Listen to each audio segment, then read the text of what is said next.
महाभारत का युद्ध कौरवों और पांडवों के बीच हुआ था। यह युद्ध 18 दिन तक चला था। इस युद्ध में लाखों की संख्या में लोग मारे गए थे। कहा जाता है कि इस युद्ध में मरे गए लोगों के रक्त के कारण ही कुरुक्षेत्र की भूमि लाल हो गई है। पांडवों की माता कुंती विवाह से पूर्व अपने महल में थी। तभी उनके महल में ऋषि दुर्वासा आए। उनकी सेवा कुंती ने बहुत की। उनकी सेवा से प्रसन्न होकर ऋषि ने वरदान दिया कि तुम्हें सभी देवपुत्र प्राप्त होंगे। यह कहकर वह ऋषि दुर्वासा वहां से चले गए और फिर कुंती ने उस वरदान का उपयोग करना चाहा और सूर्य देव की उपासना की, जिसके कारण उन्हें कर्ण की प्राप्ति हुई। विवाह से पूर्व ही संतान प्राप्त मिलने के कारण समाज की बेइज्जती से डरती हुई कुंती कर्ण को एक टोकरी में डालकर नदी में बहा दिया और कर्ण एक सूत परिवार को मिला, जिस कारण कर्ण एक राजघराने का पुत्र होने के बावजूद भी सूत पुत्र कहलाए।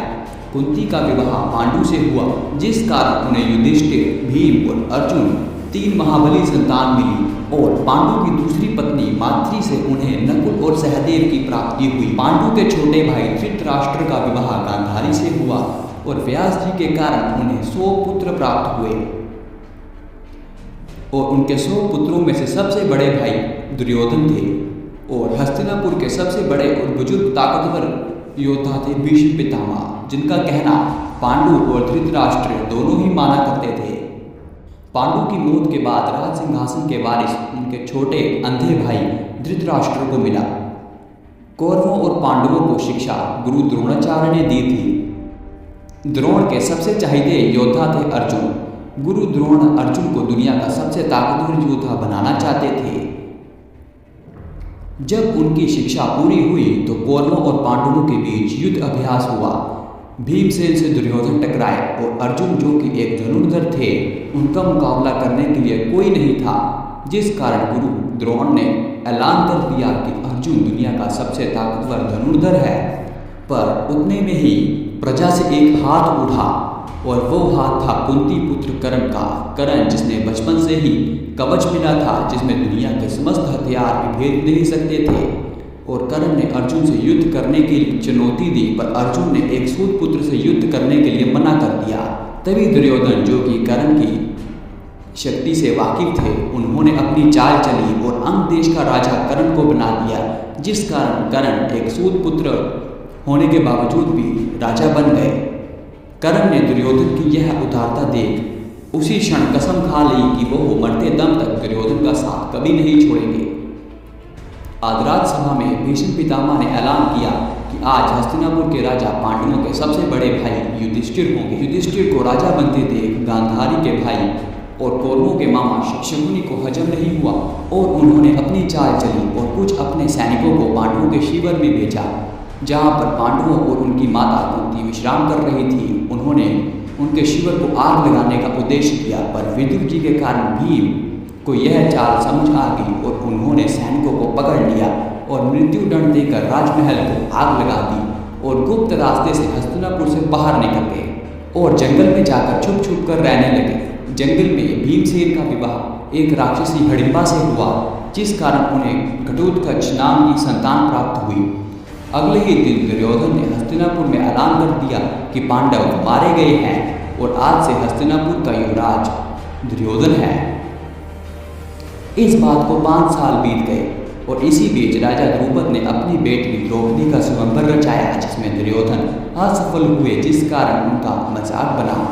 और उसी स्वयंवर में पांडव, जो कि जंगल में छुप छुप कर रह रहे थे, वो सबके सामने आए और मछली की आंख भेद कर द्रौपदी से विवाह रचा लिया और द्रौपदी से पांडवों को 5 पुत्र की प्राप्ति हुई। जब सबको पता चला कि पांडु पुत्र जिंदा हैं, तो वह हस्तिनापुर वापस गए और अपना राज सिंहासन मांगने लगे। भीष्म पितामह ने धृतराष्ट्र से सलाह की कि वह राज सिंहासन को बराबर बराबर कौरवों और पांडवों के बीच बांट दे, ताकि उन दोनों में लड़ाई ना हो। शकुनि मामा ने वहां भी चाल चली और बंजर जमीन, जो कि खांडव प्रस्थ की थी, वह पांडवों को दे दी और हस्तिनापुर पर आप राज करने लगे।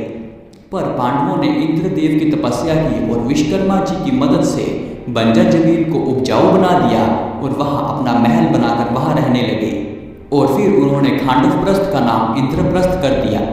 दुर्योधन को जब इस बात का पता चला तो वह इंद्रप्रस्थ को देखने गए, जहां द्रौपदी ने उनकी अंधे का पुत्र अंधा कहकर बेइज्जती की, जिस कारण उन्हें बहुत गुस्सा आया।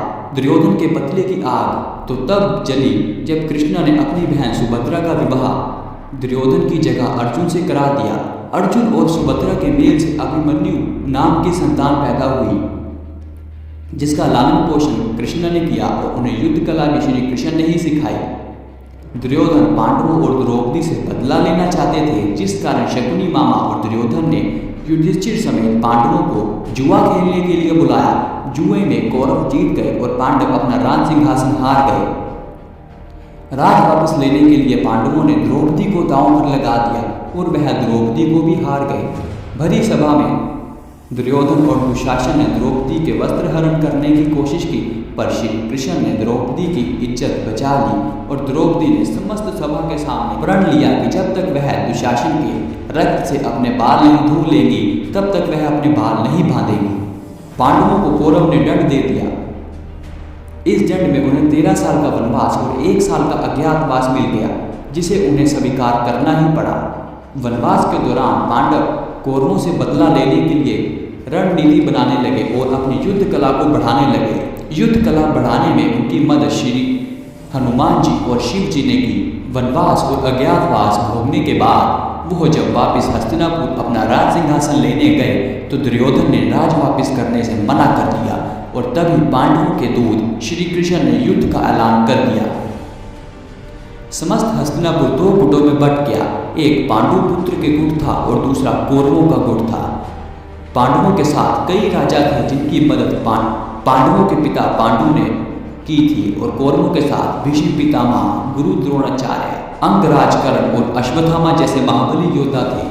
युद्ध के पहले दिन कौरवों के सेनापति भीष्म पिता सेना को निर्देश दे रहे थे और दूसरी ओर अर्जुन कहीं खोए हुए थे, थोड़े से बेचैन थे।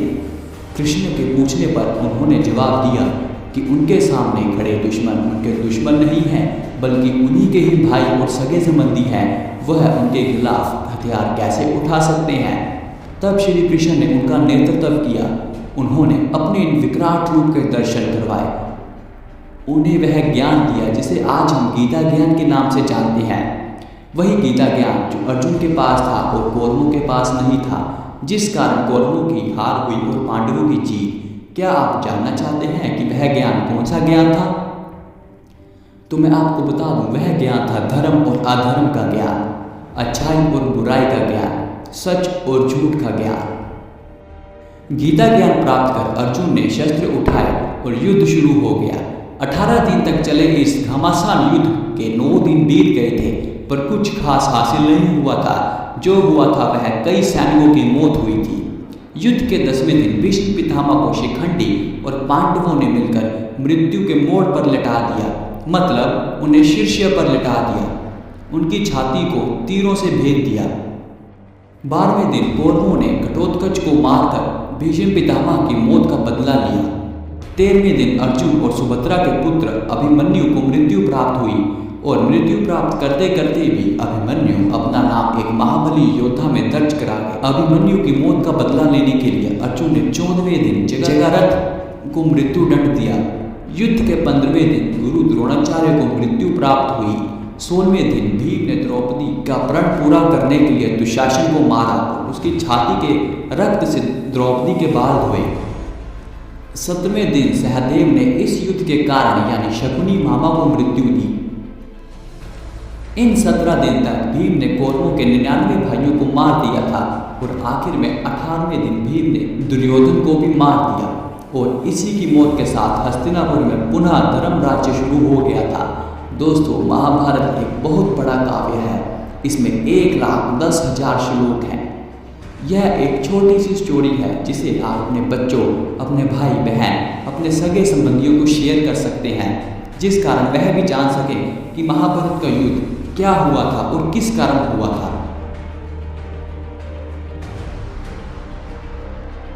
तो दोस्तों, इस महाभारत के छोटे छोटे किस्सों को अगर आप डिटेल में जानना चाहते हैं तो मैंने डिस्क्रिप्शन में काफ़ी सारे वीडियोस के लिंक दिए हैं, आप उन पर क्लिक करके उनके बारे में जान सकते हैं। तो दोस्तों, अगर अभी तक आप इस वीडियो के साथ हैं तो मैं आपसे एक प्रश्न पूछना चाहूँगा कि मैं आने वाले वीडियोस में आपको महाभारत के पर्टिकुलर पात्र पर पर्टिकुलर डेडिकेटेड वीडियो दूं कि ना दूं। अगर आप चाहते हैं कि वो वीडियो मैं बनाऊं तो आप कमेंट में यस जरूर लिखें। तो आज का वीडियो यही देखिएगा। अगर आपको वीडियो का थोड़ा सा भी पार्ट पसंद आया है तो इस चैनल को सब्सक्राइब करें ताकि आप ऐसी इंटरेस्टिंग वीडियोस रोज दे सकें। तो मैं मिलूंगा आपको अगली किसी और वीडियो में, तब तक के लिए जय श्री कृष्ण।